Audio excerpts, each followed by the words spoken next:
morning, everyone. I don't believe there's a doubt that you can hear me. It sounds like I can hear myself. So notice on the theater marquee across there, welcome Rosa Parks Day.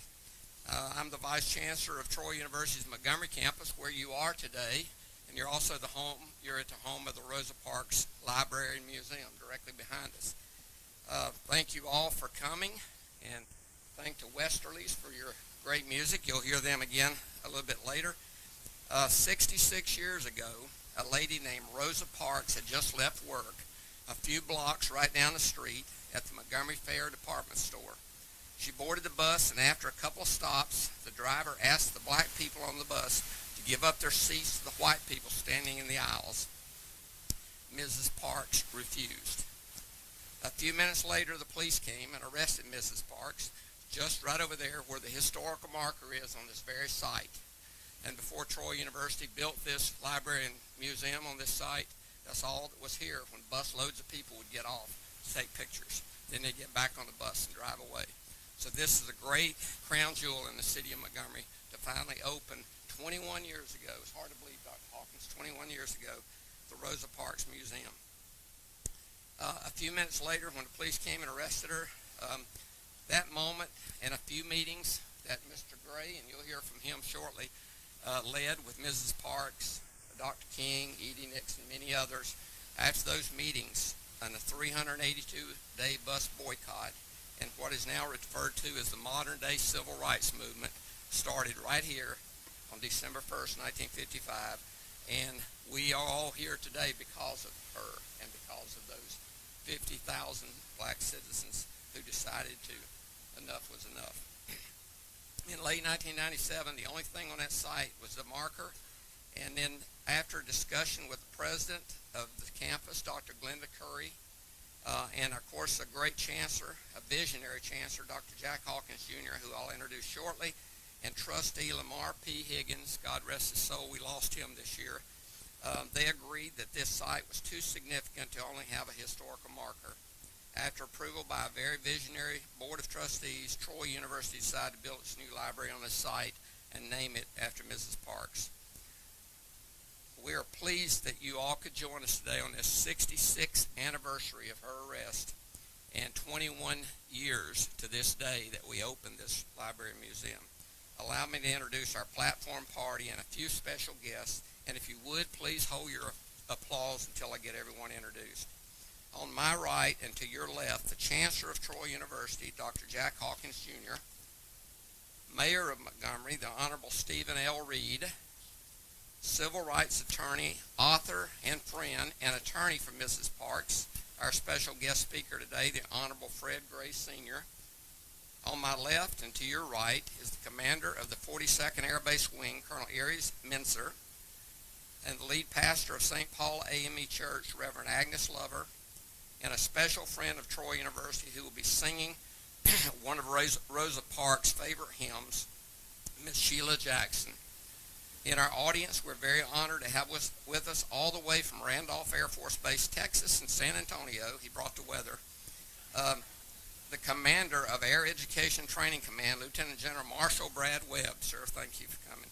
And all the way from Maxwell Air Force Base, we have with us Air University Commander and President, Lieutenant General James B. Hecker. Sir, thank you as well.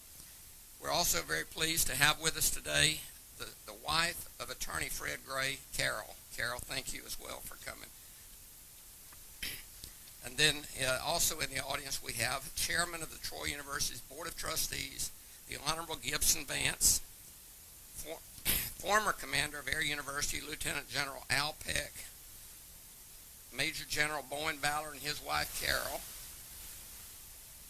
Chairman of the Montgomery County Commission, the Honorable Elton Dean, and Commissioners, Honorables Doug Singleton, Rhonda Walker, and Daniel Harris, President of Alabama State University, Dr. Quentin Ross, U.S. District Judge Keith Watkins, and we're very pleased to have the artist, who you will enjoy his artwork shortly, the sculptor and artist, Mr. Ian Mangum, and his family and friends. So therefore, commanders, chiefs, educational leaders, community leaders, thank you all for being here today. Now we'll have a round of applause. Thank you.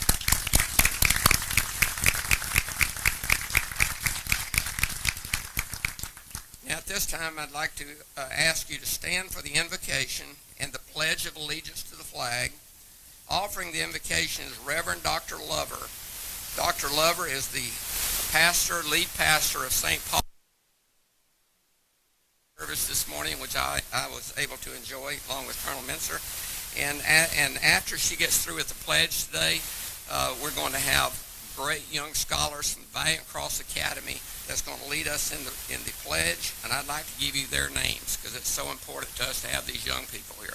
Because I was telling the Colonel, and I think I said this morning at the breakfast, Mrs. Parks, when she stayed at Maxwell Air Force Base, I remember going over there and taking these food and watching Color Purple on TV, and she was rubbing my hands saying, thank you for what you're doing for me and my people, but remember, it's not about me, it's about our kids. And that's what she was talking about. That's why Valiant Cross Academy is so important, and why we're pleased at Troy to have them on our campus just behind you here.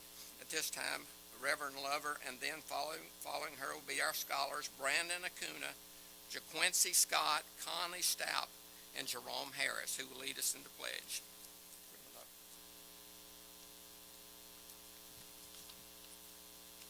Shall we bow? Shall we pray?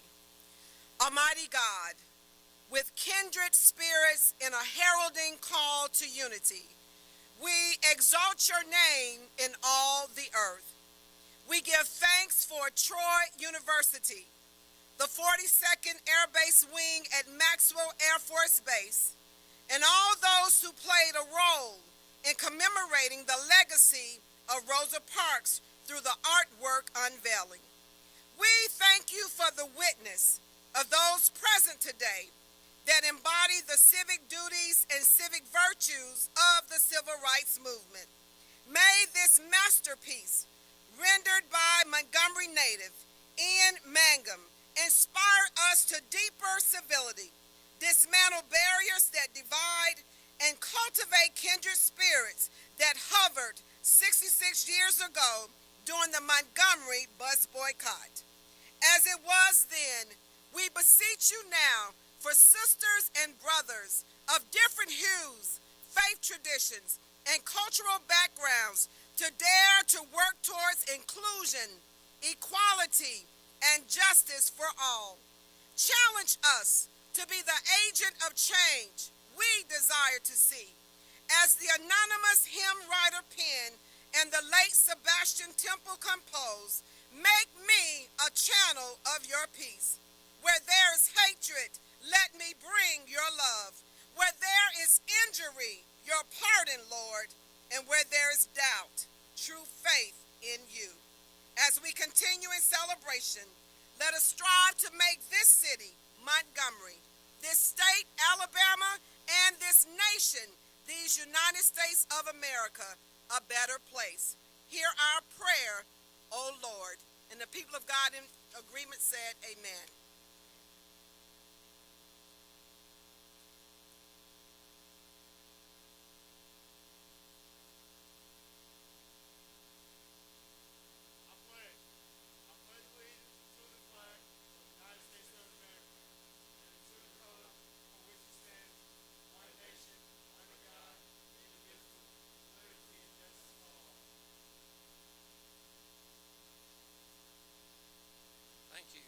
Please be seated.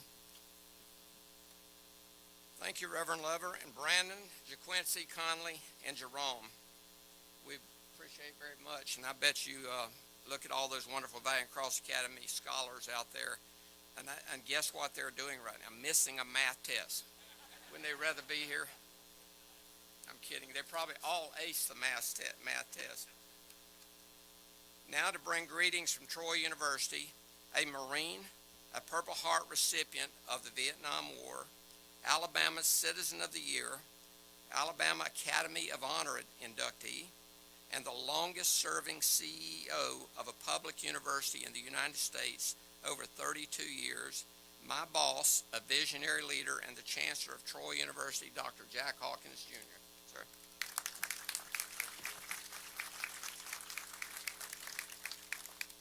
Thank you so much, Mr. White. And what a pleasure it is for me on behalf of our Board of Trustees to welcome all of you to a very, very special place and on a special day. Indeed, I would be remiss. I'm reminded, too, of the words of Billy Graham, who said the two most important but the most underutilized words in any language are those words, thank you.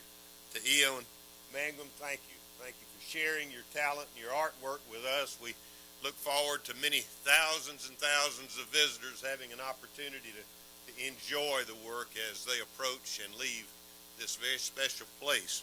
Ray, thank you. Thank you for your leadership over these years. It was so many years ago that we had the pleasure of working directly with Ms. Parks as we not only discussed, planned, built, and opened the museum, but also just to get to know her and to understand her spirit, which I think was so critically important.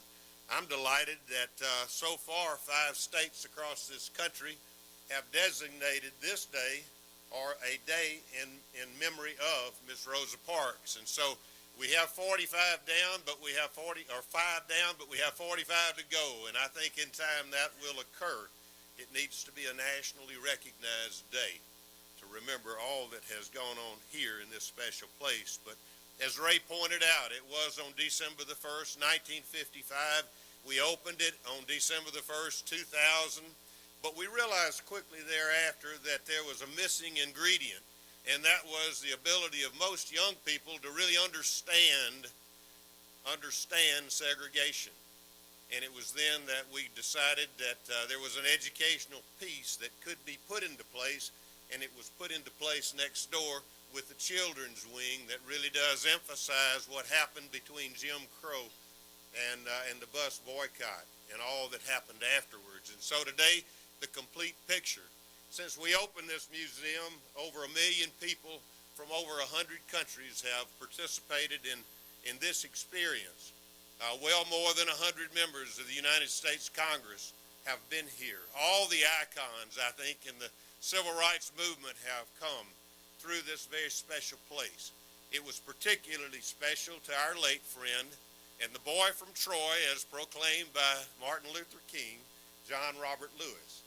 This was a special place that he brought 12 delegations of U.S. Congress, men and women, through so that they could understand the significance of the story and what happened here.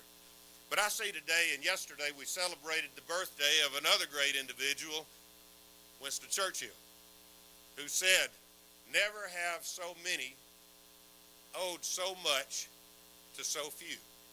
And as I look into this audience and I see represented here men and women in uniform, those who have served, those who will serve, but also the foot soldiers of the civil rights movement, never have so many owed so much to so few. And so I say to those of you who have walked the walk and walked the talk, and that's when real leadership comes into play, when you walk and talk the same, that you're to be commended, and we thank you for that. Troy University places a lot of emphasis on our service to men and women in uniform. We have for many, many years, and it has influenced our university, beginning at Camp Rucker in 1951. Later we came to Maxwell Air Force Base. Then we went to Fort Benning, and then we went to Europe, 10 countries, 26 military bases. What happened in Alabama, 3 non-traditional campuses were born, including this one. So our roots in the military run deep. The influence on the military has run deep into our culture. I'm very, very proud that again this year, Military Times recognized Troy University among the very best in service to veterans and active duty personnel. The flag flies high at Troy University. We're proud of that. We were the first university in this country to be recognized as a Purple Heart University. We're proud of our alumni, including our General Webb, who bears that degree from Troy University. We're very, very proud of that service. I'm also very, very proud, too, to have the opportunity to introduce to you a lady who is making her mark in uniform, and she will continue to make her mark in uniform. Our speaker, Colonel Aries Menser, who since 2020 has been the commander of the 42nd Air Base Wing. And you might ask, if you're in civilian clothing, what does that mean? That means she's the mayor over at Maxwell Air Force Base in Gunter. So Mayor Reed, you have a counterpart here. It's my honor and privilege to introduce to you an inspiring lady who too was inspired by the legacy of Miss Rosa Parks. Please welcome Colonel Aries Menser.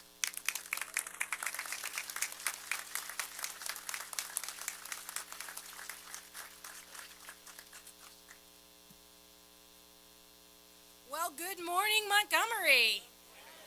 Thank you. It is truly an honor to be here. Dr. Hawkins, Mayor Reed, the legendary Mr. Fred Gray, to Vice Chancellor White, to Pastor Dr. Reverend Agnes Lover, who hosted a phenomenal welcoming and unity breakfast for Miss Rosa Parks this morning, and to Miss Sheila Jackson, who will share her talents with us a little bit more today. I also welcome Lieutenant General Brad Webb, who is our Air Education and Training Center Commander here from San Antonio, as well as Lieutenant General James Hecker, my boss, who have just been extraordinary supporters for all of our initiatives at Maxwell Air Force Base. An honor that you could join us here today. To all of our distinguished guests, to our local, our city, our county leadership, to all of the men and women of Montgomery, to all the men and women of Maxwell, thank you for being here on this historic day, this 66th anniversary of Ms. Parks' refusal to give up her seat on a segregated bus right here in Montgomery. It is the honor of my career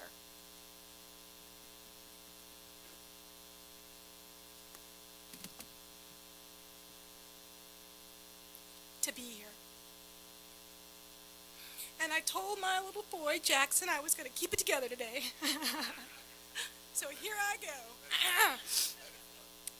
To be here today, because if not for Miss Rosa Parks, if not for Mr. Fred Gray, if not for all of those foot soldiers who led the way towards a more inclusive America, I would not be here today, and I am truly grateful. Some of you may be wondering, why is Maxwell Air Force Base partnered with Montgomery and with Troy University on a Rosa Parks sculpture? Before Rosa Parks became the mother of the civil rights, she was an Army Air Corps civilian. She worked on Maxwell Air Force Base. She worked in our base hotel. Her husband, Raymond, he worked in our barber shop. And it was on Maxwell Air Force Base where they first experienced inclusion. They rode an integrated trolley. They were able to come together with men and women of Maxwell in integrated public spaces. And when they left Maxwell Air Force Base, they could not. They were treated as less than. And if you read the autobiography of Miss Rosa Parks, the book I pulled out again, the night I was told I was coming to Montgomery.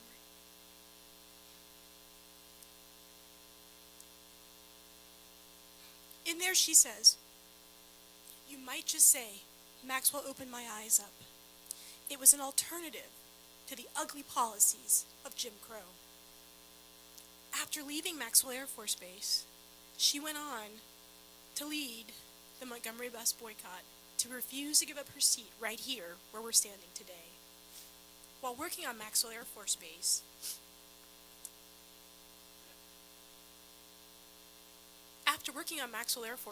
and during the Montgomery Bus Boycott, she partnered with 3 airmen, and I want to read their names here for you today.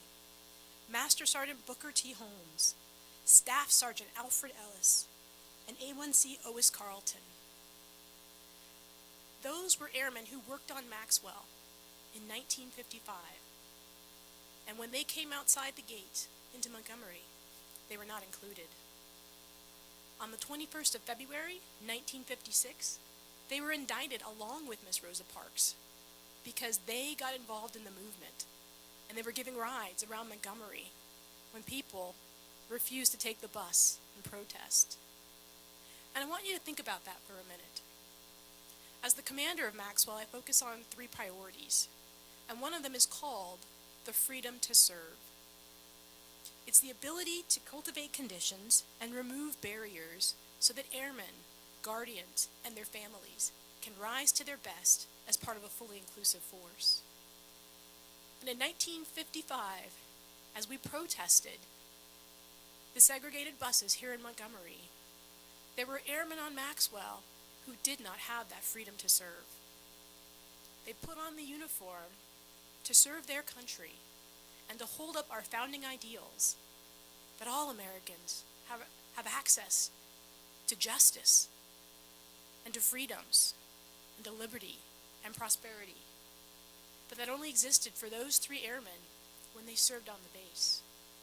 And like Miss Rosa Parks, they risked their careers, their safety, their prosperity,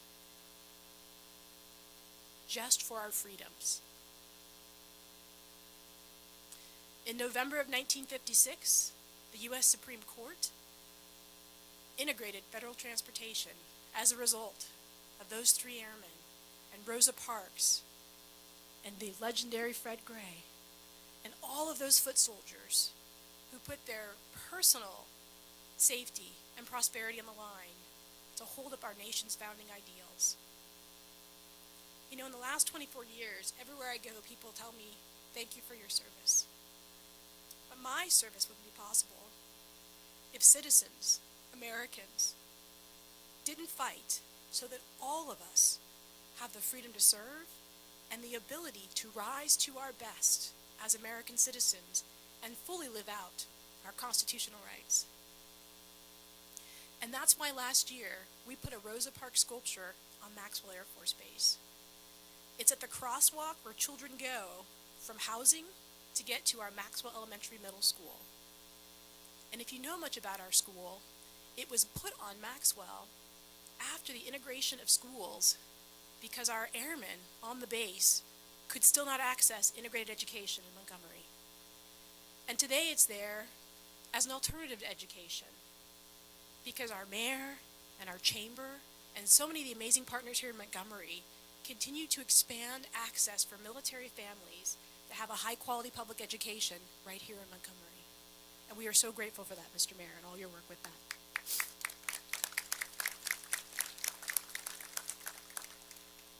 And that sculpture on Maxwell was the first sculpture ever done by Ian Mangum. And there he is right over there. His first sculpture, and today is his second. And this is the sister twin sculpture to the one on Maxwell. So now you know why we put it on Maxwell. So you may be wondering why we did a twin sculpture.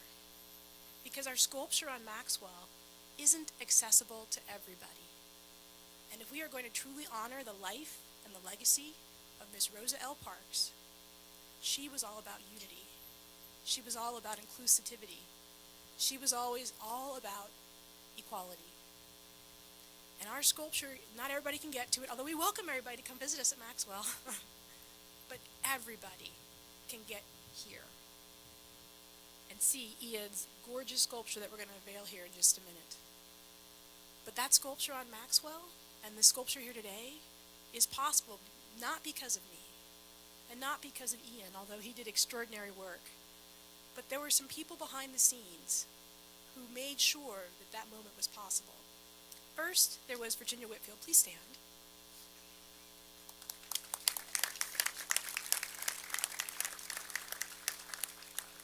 She is my civic leader, and this is a woman of passion and get it done. And everything that we need in partnership with the community, she makes happen. And I'm so grateful to serve with you. And the idea to put this sculpture downtown here in Montgomery, she and I talked about over coffee when we thought about the future for our sculpture and if we would actually get there. And so Virginia, thank you. Thank you for making today possible. She did that along with the Vice President of Alabama Power, Miss Leslie Sanders. Please stand. As well as Mr. Joe Panza, who is the director of the Air University Foundation.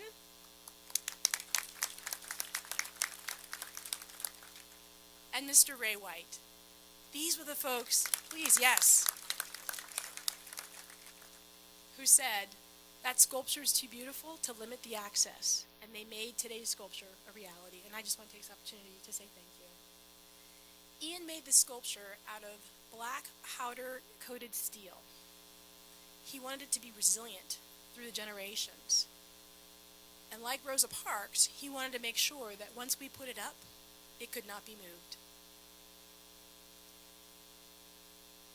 As I said, this is his second sculpture today. And when he walked into my office with a small 3D printed, that's telling me to sit down, and I'm wrapping it up, 3D printed model of a sculpture about this big. And I said, Ian, have you ever put up a sculpture before? He said, no ma'am, but I can build this. And for all the leaders out there, and for all the young people out there, don't be afraid to dare and dream and try. And for the leaders out there, give your people the opportunity. Because Ian believed, I believed. And I was nervous right up until the unveiling. But it is gorgeous. And we are so thrilled to share it with you here today. So thank you. Thank you, Mr. Gray, for paving a path along with so many others so that I could stand here 80 years after Miss Rosa Parks served on Maxwell as the first black female to command the base. It is an honor, and you made that possible. And thank you, Mayor Reed, my junior high partner,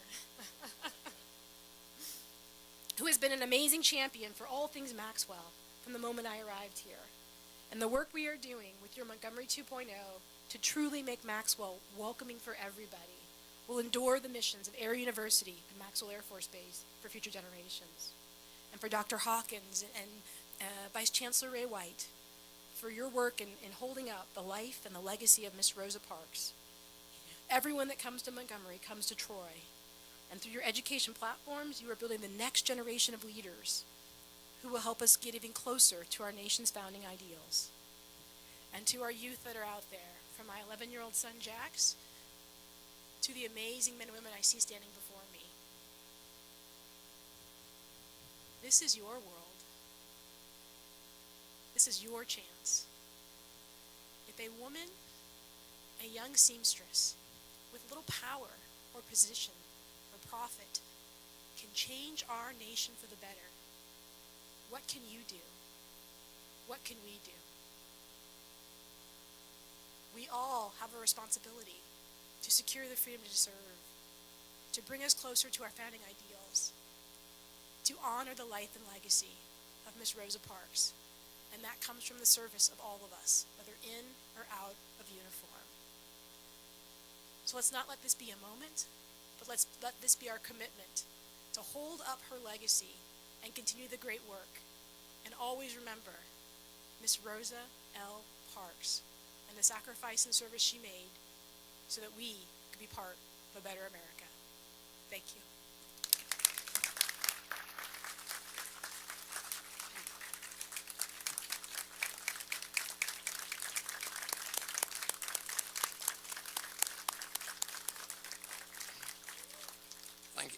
Thank you, Dr. Hawkins, and thank you, Colonel Menser. And I promise you the bells weren't tolling to send a signal or anything like that.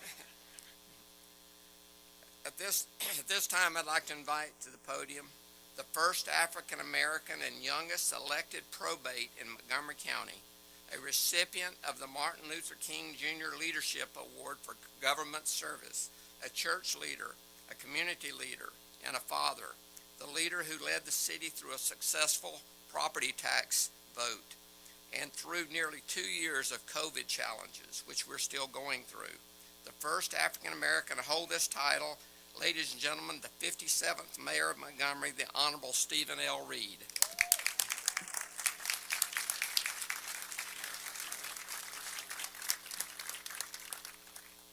Good afternoon. Ray, I want to thank you for that.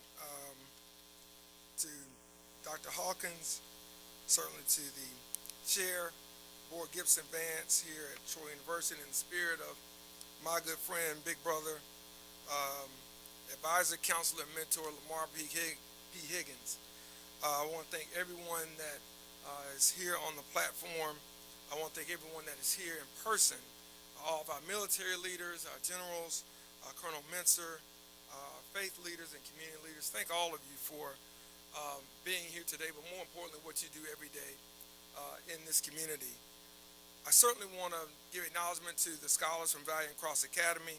I am a proud board member of Valiant Cross, and I'm really proud of what these young men do each day and the example that they set. They have to walk a tight line, but they're able to do that. It's not to say they don't get out of line sometimes, but they know how to get back in, and that's important.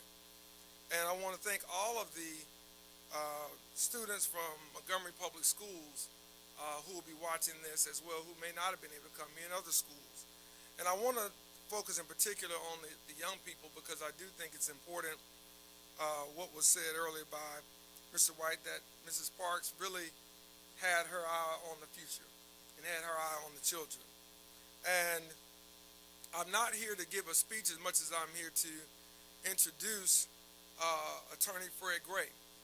And I'm going to be speaking just very briefly to the young people, because I think it's important that they understand that these people that you read about in history weren't always where they are right now.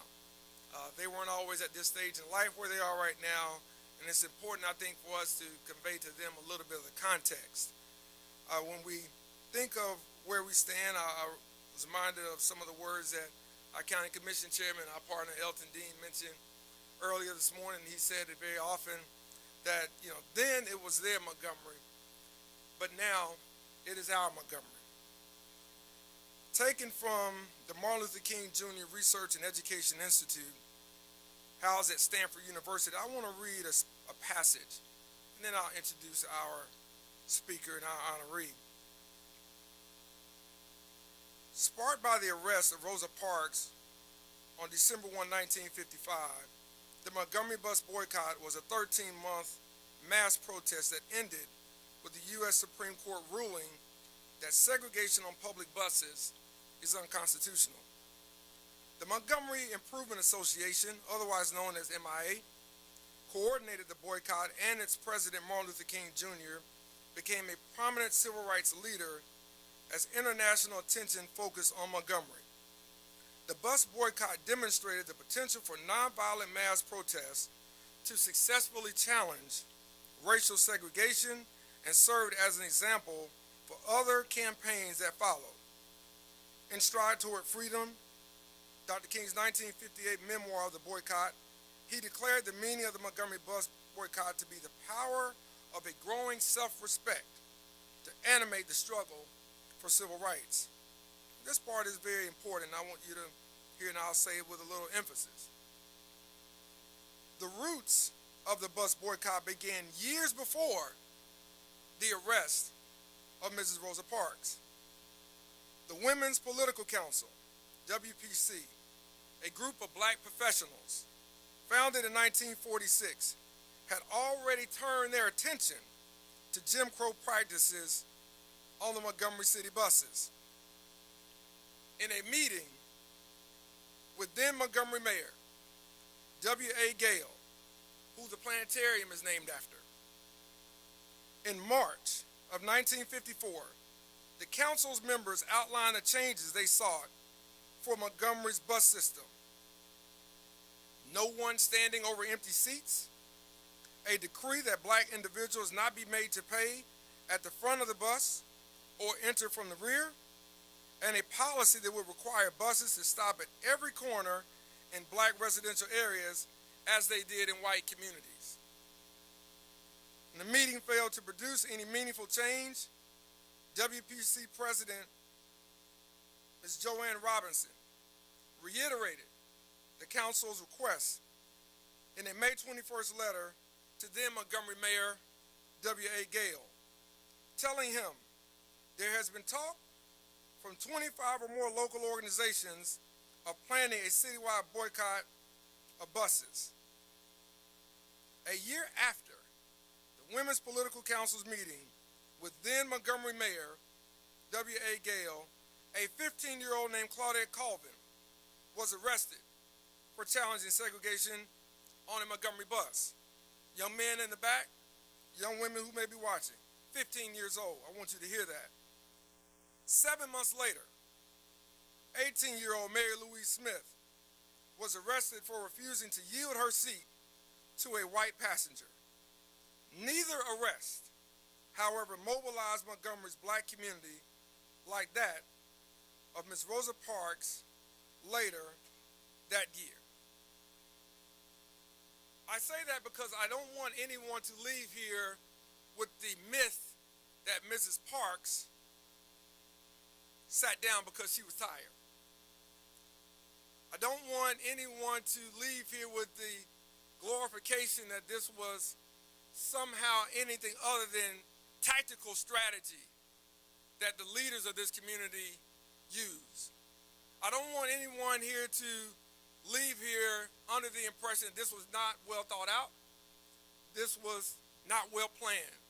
It was as surgical and precise as anything our military does today. This is all done without Twitter.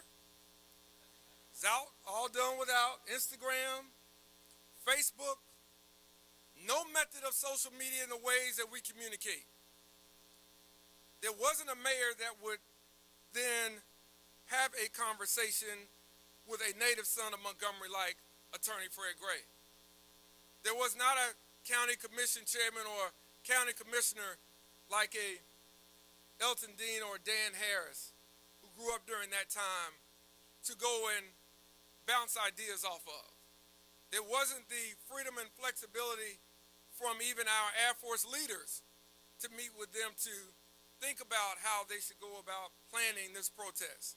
No, this was carried out with intention and with deliberation and with patience. From a 15-year-old to an 18-year-old to a lifelong activist, NAACP, Mrs. Rosa Parks. So let's be clear on what the history is of why we're here today.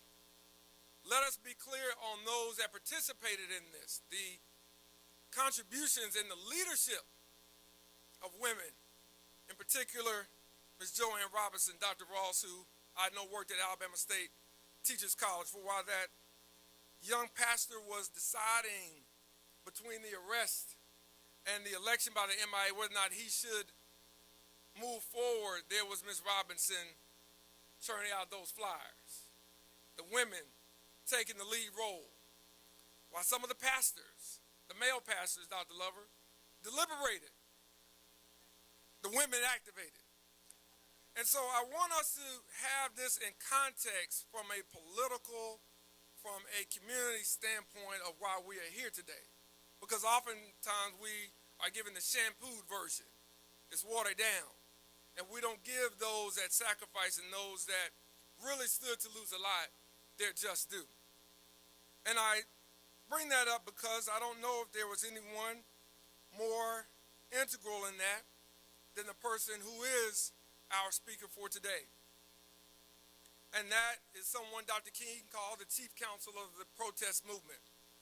A native of Montgomery, born and raised here on what was then Hercules Street, but proudly is now Fred D. Gray Avenue.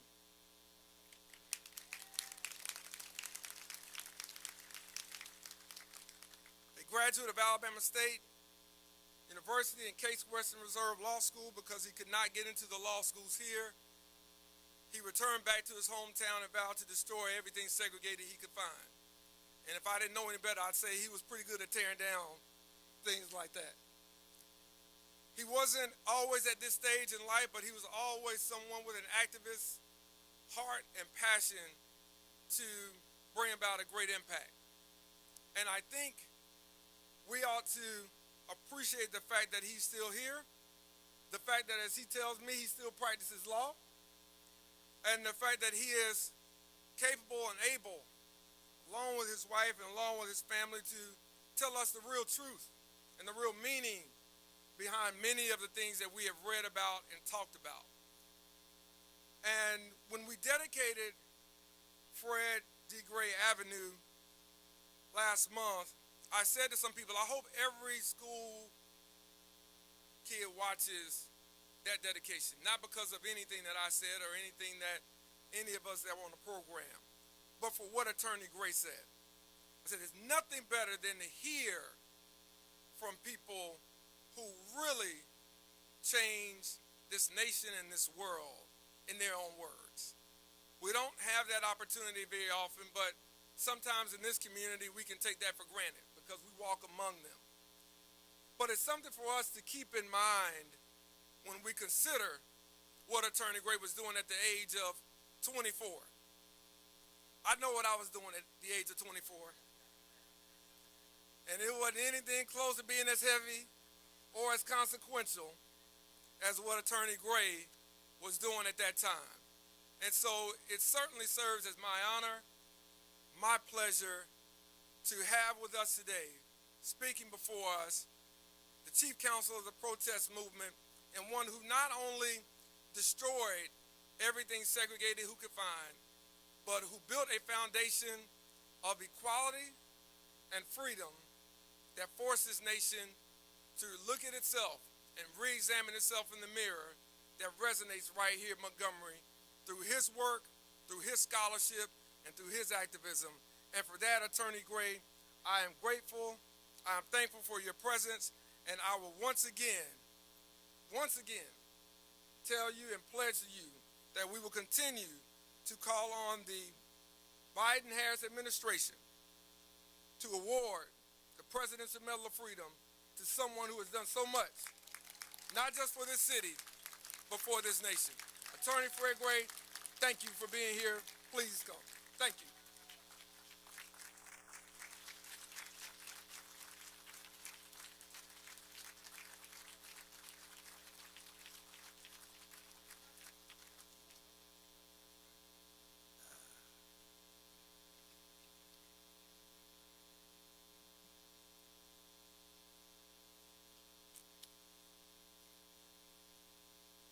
Good afternoon.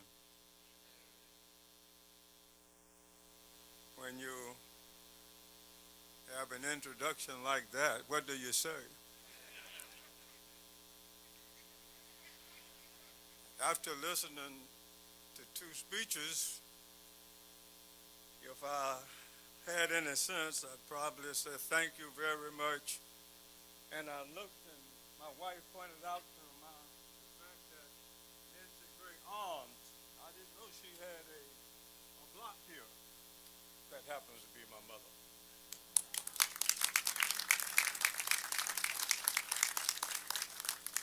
And it was she, Madam Commander, who worked at Maxwell Air Force Base and who walked from 705 West Jeff Davis Avenue, crossed the track, crossed West End, crossed Bell Street, and she cooked in the nursing school at Maxwell, and we're thankful for what she did and what you did.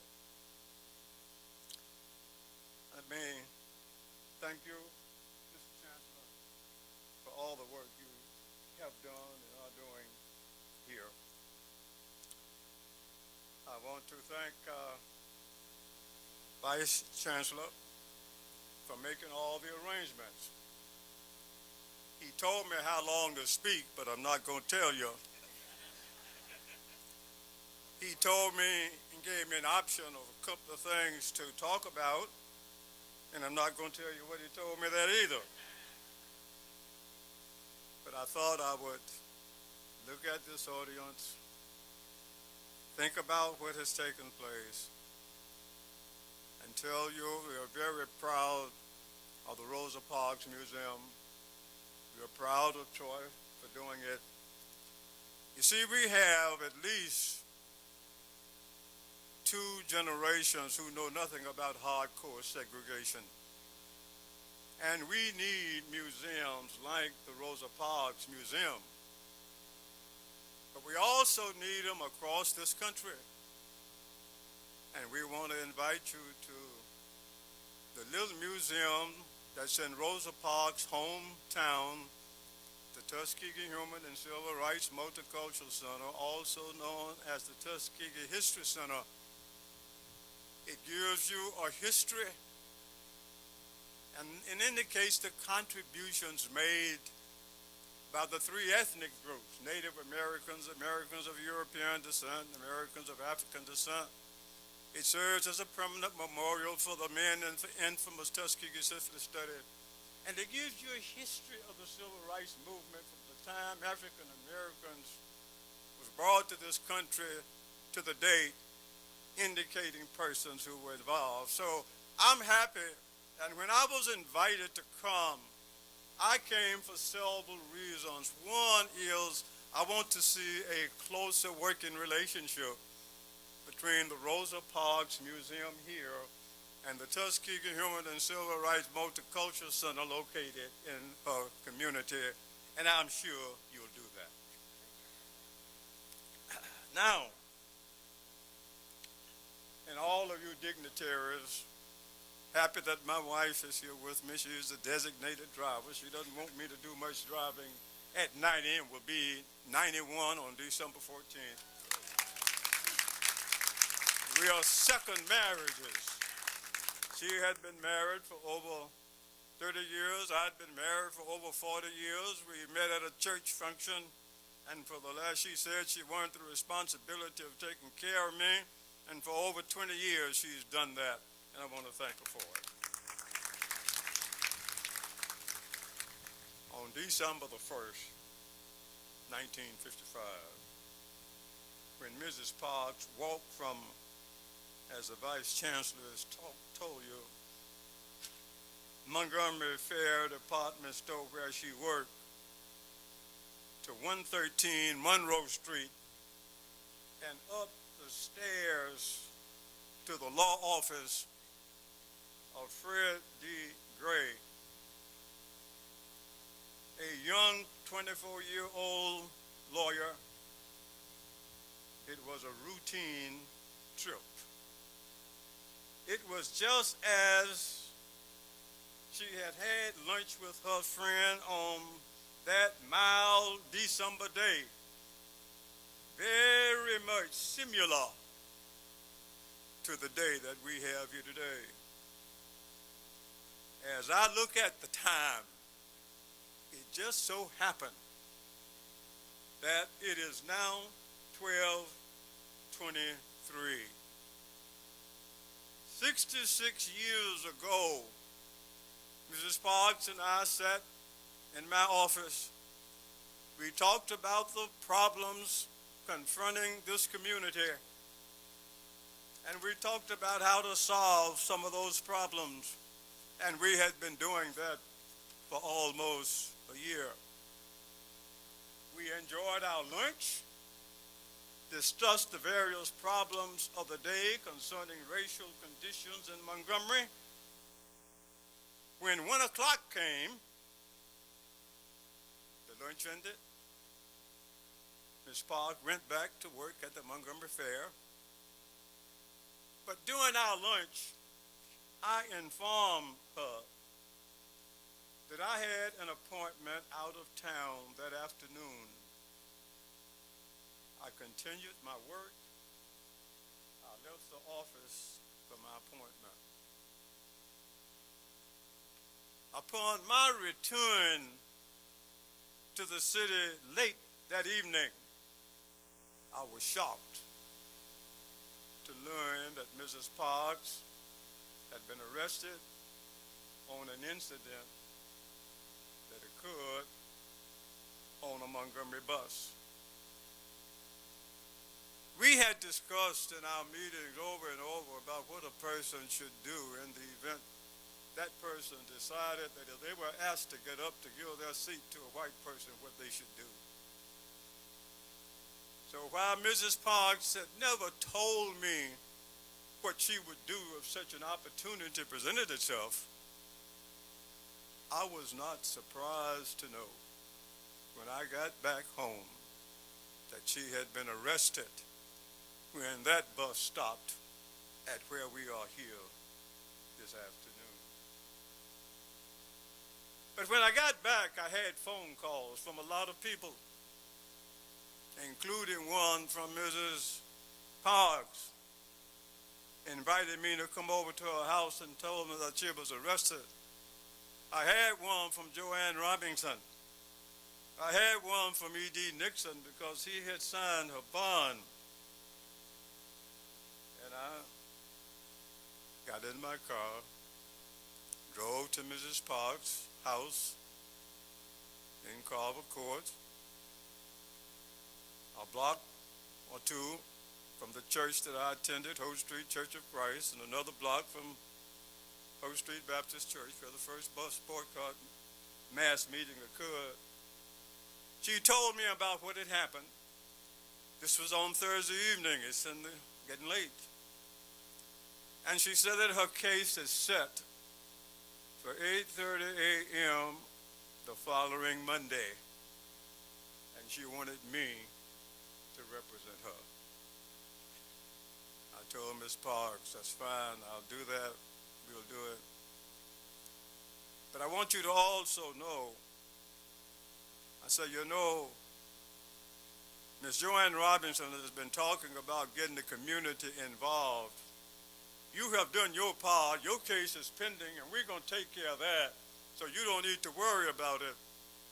But I think I'm going to go and talk to Joanne, talk to Mr. Nixon, and see if they feel as I feel, and that is, in addition to your case, we want to be sure that the community become involved and solve the problems that we've had.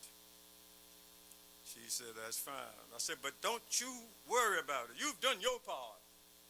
Let the community and these leaders do the other things. I left her house, and I went to E.D. Nixon, which wasn't very far from where she lived. Talked with him. He knew about Miss Robinson. He was a Pullman car porter.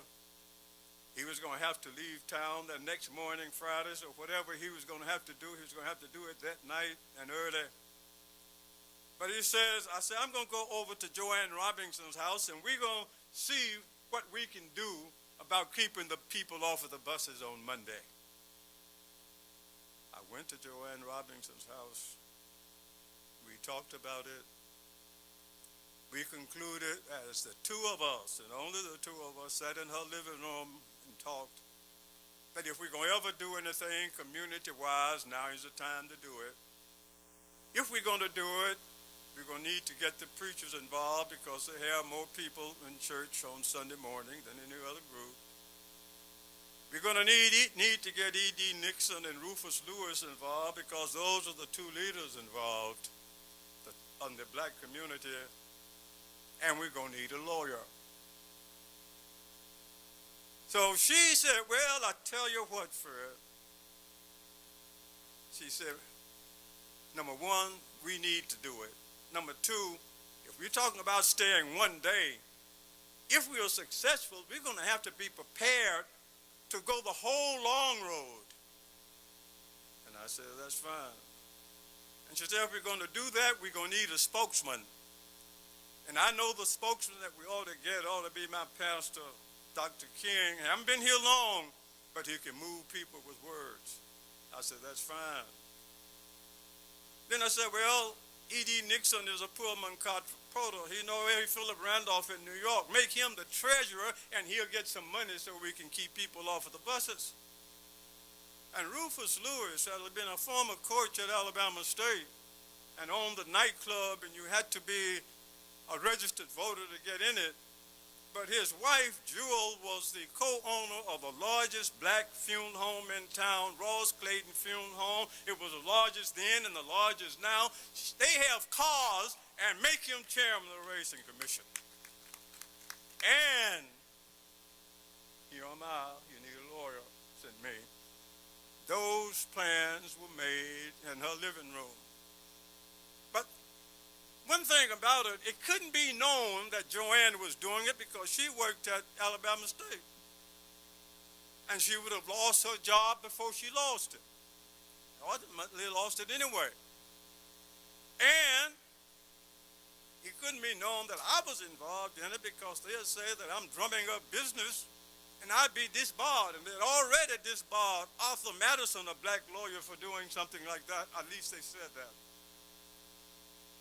So the idea was to do what needed to be done, pass the information on to others, have E.D. Nixon contact the chairman of the Ministerial Association and let them have a meeting while he was going on to Chicago and see if we couldn't do it. That day, December 1st, was for me the beginning point of all of the monumental events that soon become to unfold in my life. My immediate little world began to change, and so did the larger world. I had pledged myself as a student at Alabama State College for Negroes then, now Alabama State University, that I would wage a war on segregation. The open shots has now been fired. With Mrs. Parks' arrest came the beginning of the Montgomery Bus Protest. We didn't call it a boycott, we called it a protest. It changed the history of civil rights in Alabama, in the nation, in the world, and it also incidentally launched my little legal career. And you know we still have a law office in the city of Montgomery in the Bailey building on Union Street, and we're available to help you. I'm going to just tell you, and I'm going to stop shortly. I don't know how long, but I'm going to tell you about the legal cases that developed as a result of that. And I'm just going to mention them to you in passing. The city of Montgomery versus Rosa Parks. You know about that. That case was on the 5th. I raised my little constitutional issues. I knew she was going to be convicted. And I knew that we were going to have to appeal. And it didn't take but about 30 minutes for that case to be over. But we appealed it. And that case ultimately went to the Circuit Court of Montgomery County, to the appellate courts of Alabama, but the $10 fine plus cost of $4 was affirmed. And that affirmation is still outstanding. But her arrest, as you have heard here and as you know, sparked something much greater than just her arrest. So then the next item is the Montgomery Bus Boycott, protest or boycott, if you want to call it that occurred on December 5th. When we got up and went before Mrs. Parks' case took place and was able to see all these people staying off of the buses, we knew that the community was really involved in it.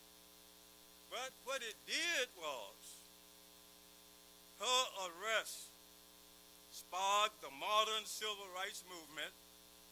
It gave birth to a new world leader, Dr. Martin Luther King Jr. And he was the type of leader who could not only lead, but could also develop leaders.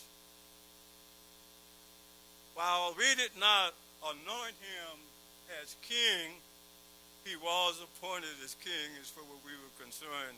And it sparked the beginning of the the civil rights movement. The third legal matter was the case of Browder versus Gale. Mrs. Parks was not a party to that case.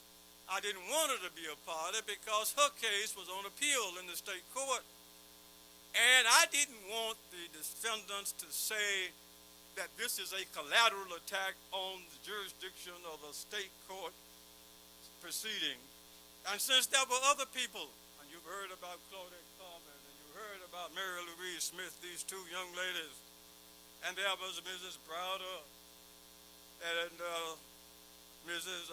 McDonald. You had old people, you had young people, and as a result of that case, the Supreme Court ultimately held that segregation on intra-city buses is unconstitutional. So that was another matter. Then you had the state of Alabama versus Martin Luther King, and 88 other persons, including a lot of ministers, who were indicted by the grand jury in March of 1956 and was charged with violating the anti-boycott statute. We tried it. We knew he was going to be convicted. But it opened the door for so many other things to occur as time passed. Thank you. And you will be hearing I'm sure, because there's in the work now, some work dealing with that case, and to even tell you some more things that occurred.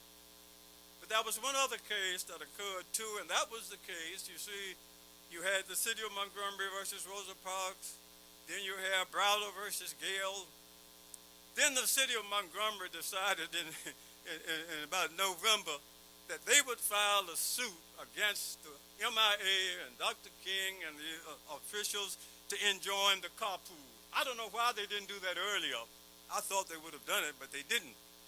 And when we were trying that case in November, all of a sudden, there was a stir in the courtroom. And it ended up that the Supreme Court had just ruled in our favor in Browder versus Gale. Judge Carter recessed that hearing. It never reconvened.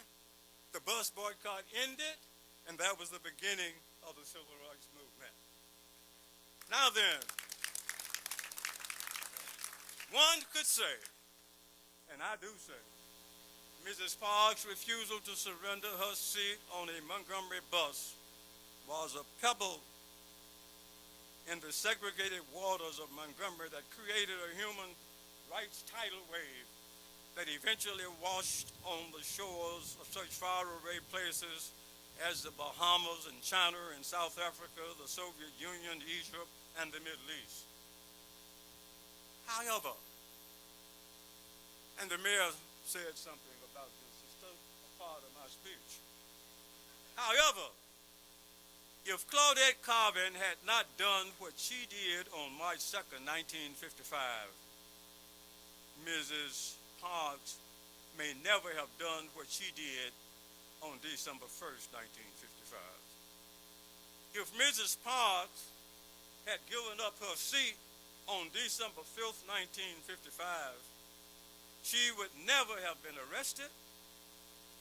There would never have been a trial of the city of Montgomery versus Rosa Parks on December 5th, 1955. There would have been no beginning of the Montgomery Bus Protest. There would have been no mass meeting at Hope Street Baptist Church, and Dr. Martin Luther King Jr. would not have been introduced to the nation on December 5th, 1955. The whole history of the civil rights movement may have been different but for Claudette Colvin. Don't underestimate what an individual can do, even though they're 15 years old. Only 27 months and 2 weeks passed between the time I was admitted to practice law in Alabama on September 7th, 1954, and it was only 388 days after Mrs. Parks' arrest. As we sit here today, looking back over these 66 years, there's no question in my mind that the events that occurred in Montgomery, Alabama, over that period of time, and with divine intervention, and with the help of some 40,000 African Americans staying off of the buses, it not only changed the city of Montgomery, the state of Alabama, and these United States, but also changed the world. We contributed to making it possible for President Barack Obama to become the 44th President of the United States and for President Joe Biden to be elected the 46th President. It all started on a bus in Montgomery, Alabama at this very spot. Racism, I want to tell you this, and I'm almost through. There are two major problems that still confront this nation. We've had these problems since African Americans were brought here as slaves. They are racism and inequality. Our country has never completely faced the problem of racism and inequality. We've chipped away at it a little bit, but we have never really got up and duly concluded. But all, you see, the racism, including the attack that took place at our Capitol on June 6, 2021, we were wondering whether or not this was really the United States or some other country that we're looking at. I want to leave you, and I believe if Mrs. Parks was here today, she would agree in the challenge that I want to leave with you. Because for us to sit here and talk about how bad things were and how good things were and enjoy the benefit of the labor that Mrs. Parks and others have done and then go away and do nothing, we have some problems. So then, what are the challenges that I want to leave with you? As we look back 67 years, it means if what I have said to you and what I've tried to do in my legal career and what Mrs. Parks did when she sat on that bus and refused to get up, it means, unfortunately, that these two problems, racism and inequality, still exist. However, it also means that if we are to complete the job, we're going to have to do whatever it takes to change this community with reference to racism and inequality. If we lose, it means that Dr. King, Mrs. Parks, E.D. Nixon, Joanne Robinson, and all those other persons who have given their lives will have died in vain. If we lose, the nation loses. The question then is, where do we go from here? As we sit here and as we are about to unveil this artwork for Mrs. Parks, I want to suggest four things to you and I'm through. One, let us recognize that racism and inequality is alive, well, and that is wrong. That message needs to come from the top. It should come from the White House, from the Congress, from the Supreme Court, from the heads of our educational institutions of higher learnings, from the CEOs. If it starts there, and if the voice is that racism and inequality is wrong and we're going to do something about it, it can get done. The second thing is you have to come up with a plan. If Joanne Robinson and I had not sat in her living room on the evening of December 1st and December 2nd and went through those plans and planted the seeds in the minds of other people who could implement it, even though E.D. Nixon was going on to Chicago, it worked. It was implemented. And as a result of the implementation of that plan, even this museum here is here because of what she did. But after you have a plan, it's no good unless you implement it. And so I conclude by saying to you, and all of us want somebody else to do the work. But if we're going to get rid of racism and inequality, each one of us is going to have to get involved in it also. My wife is telling me I need to stop. I leave you both young and old with the message that Congressman John Lewis, who Dr. King called the boy from Troy, a great civil rights leader from Troy, nonviolent warrior. He had his chief of staff to call me on July 8th, a couple of weeks before his death. He wanted to talk to me. And we talked, and after we finished our talk, and we had a prayer, and before then, I asked him, I says, Congressman, considering the great civil rights records, what do you want me to do? You know what he told me? Brother, keep pushing, keep going, set the record straight. I said to all of you, including those of you who are benefiting from what Mrs. Parks and others did, and all the persons interested in civil and human rights, keep pushing, keep going, set the record straight, do it in a nonviolent manner, and continue to do it until justice rolls down like water and righteousness like a mighty stream. Thank you.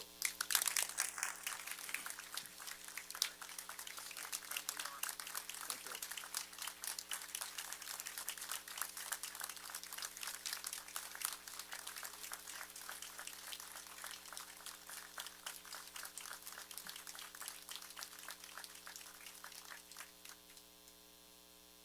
Thank you, Mr.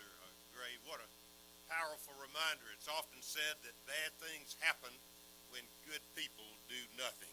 I think the recurring theme from Colonel Menser through the mayor, Mr. Gray, was that the young people have a huge obligation to correct that which you see needs correction. I think one of the great challenges we face in America today is historic amnesia. And it's said often that if you fail to remember the lessons of the past, you're doomed to repeat them. Mr. Gray, thank you for reminding us of our obligation to make this world a better place. This is a commemorative edition we hope you'll enjoy of Miss Rosa Parks sitting on that bench. Thank you, sir.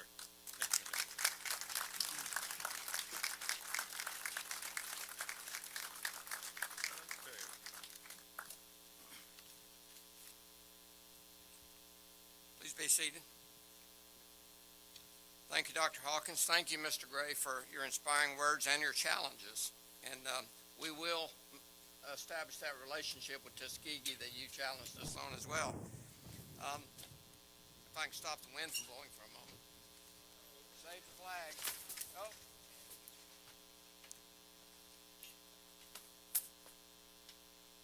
Thanks everybody for your help. Maybe that's God's message to us is over.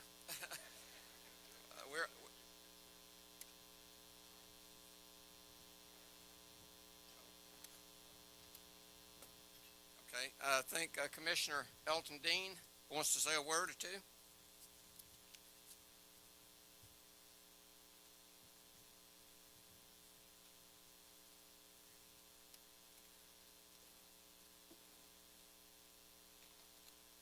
I'm going to ask my teammates to come up here with me. This is not on the program, but I'm sure Dr. Hawkins would enjoy this. Can you stand up here with me? On behalf of the citizens of Montgomery, Alabama, County Commission, Dr. Hawkins, we applaud you and Troy for what you do in Montgomery. We're so proud of this university in Troy and here that the County Commission want to give you $100,000 for this game.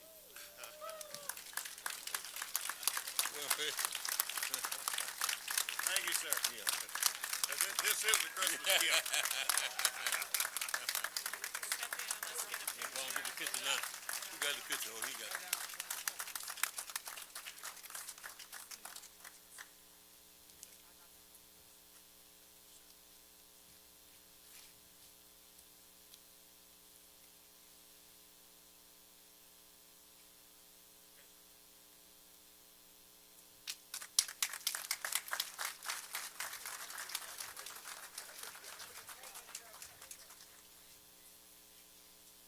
Thank you. Please be seated. That was worth interrupting the ceremony.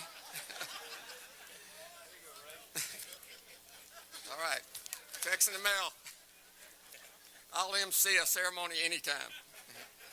And sorry about their fiasco back here. We weren't expecting the winds to kick up. At this time, I'd like to invite Ms. Sheila Jackson to the podium, accompanied by our friend, Mr. Willie Williams.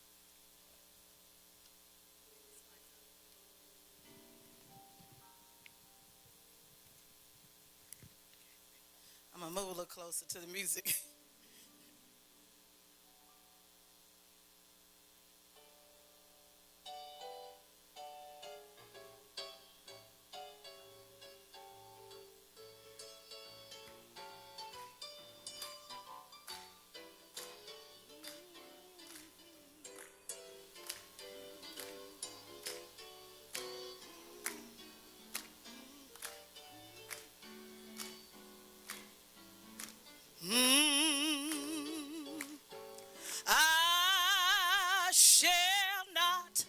I shall not be moved.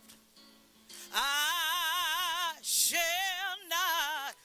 shall not be moved. just like a tree planted by the water. Oh, I shall not be moved. Can you say that with me? I shall not. I shall not be moved. I shall not be moved, just like a tree planted by the water. Oh, I shall not be moved. Jesus is my captain, and I shall not be moved. Jesus is my captain, oh, I shall not be moved, just like a tree that's planted by the water. Oh, I shall not be moved.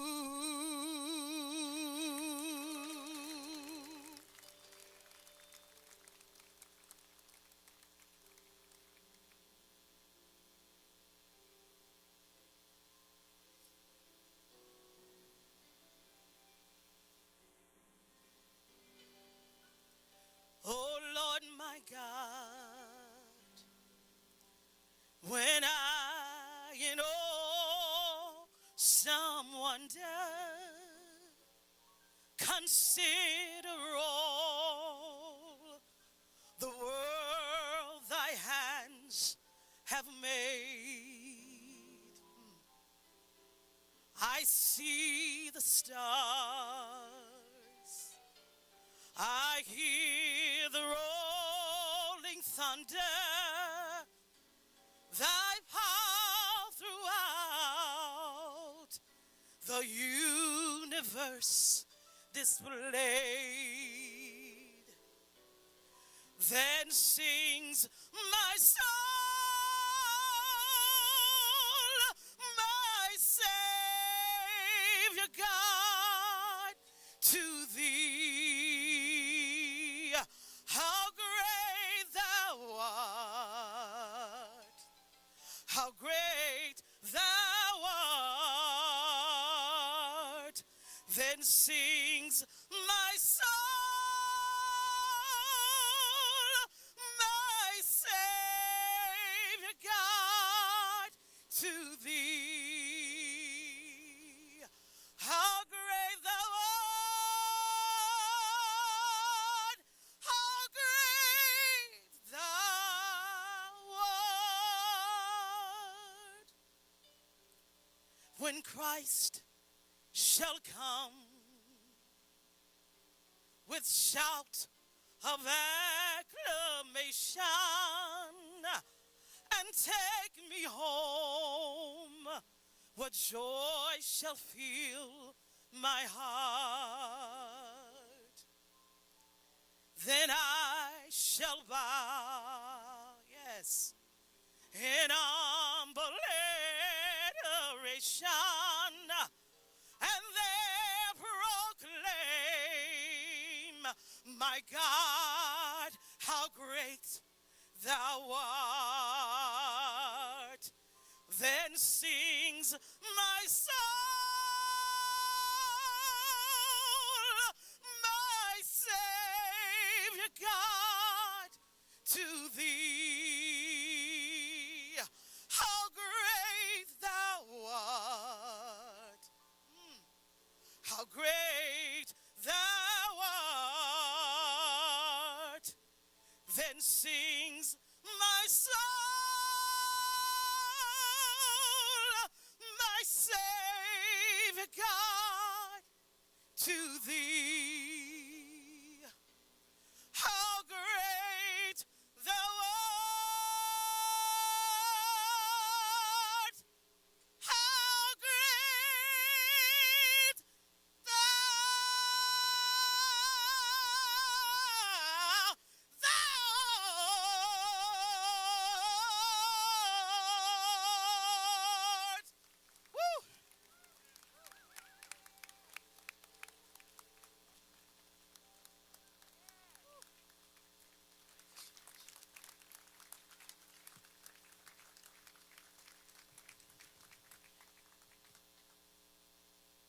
Thank you, Ms. Jackson.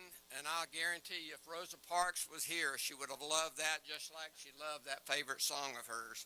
Thank you for doing that. And Willie, thank you for great music. Appreciate both of you coming here all the way from Troy, Alabama. This part of the program, just before the unveiling ceremony, is very special.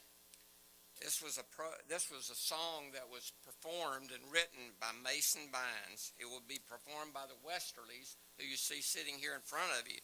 They are a New York-based brass quartet comprised of childhood friends from Seattle, Washington.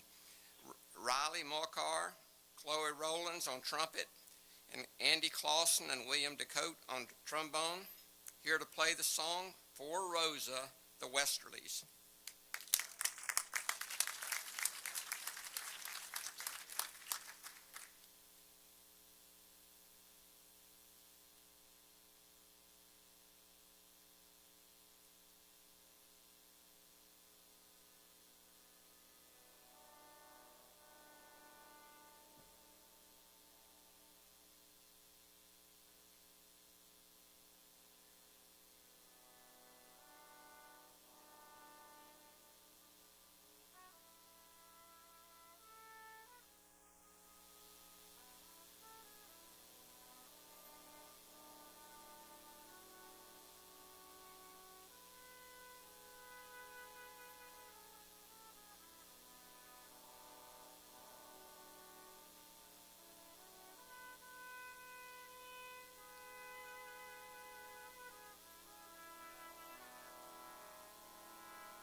Gentlemen, the Westerlies. Thank you so much. And I hope you enjoyed them. And if you're interested, they will be performing a full concert just behind us in the Rosa Parks Museum Auditorium at 2 p.m. today. At this time, it is our honor to ask Lieutenant General Webb and Lieutenant General Hecker to do our unveiling. And while they're making their way to the platform, I'd like to ask our platform party to please join them for photo opportunity. And then a couple announcements while they're doing that. No rush. I'm going to be giving the audience just a few instructions. During the unveiling, please remain in place until after the unveiling party finishes with the photos and enters the building for the reception. The audience will not be able to see the effects of the unveiled art from where you're sitting. So you will need to come up after the unveiled party has left to get the full effect of the art for the photos. I want to recognize also, again, our artist, Mr. Ian Mangum from Maxwell Air Force Base.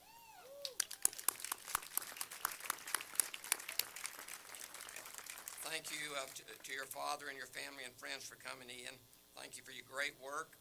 Finally, I want to thank Alabama Power, Ms. Leslie Sanders, as well as Ms. Virginia Whitfield, Jenny Brown from Clef Works for bringing in the Westerlies to Montgomery, Valiant Cross Academy scholars, one and all, and the Aries University Foundation for all your support for this important day.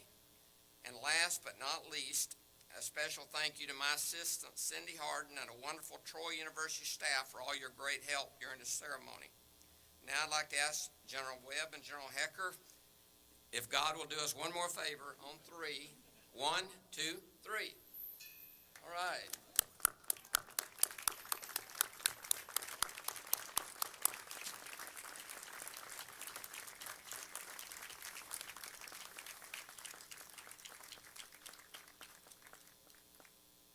If we could get some photographs with the General Webb and General Hecker, also Dr. Hawkins and the platform party, if you would just pose around for some photos, we appreciate it. I'd like to also invite everyone here today for the reception behind me in the exhibit hall. The food might be cold by now, but that's okay. It'll still be good. Invite you to the reception. And by the way, for all of Rosa Parks Day today, all museums are free. So if you want to do a tour, you're welcome to do a tour today for nothing. Thank you all for coming. We appreciate everyone's patience, and thank those of you who rescued our flag. Have a great day.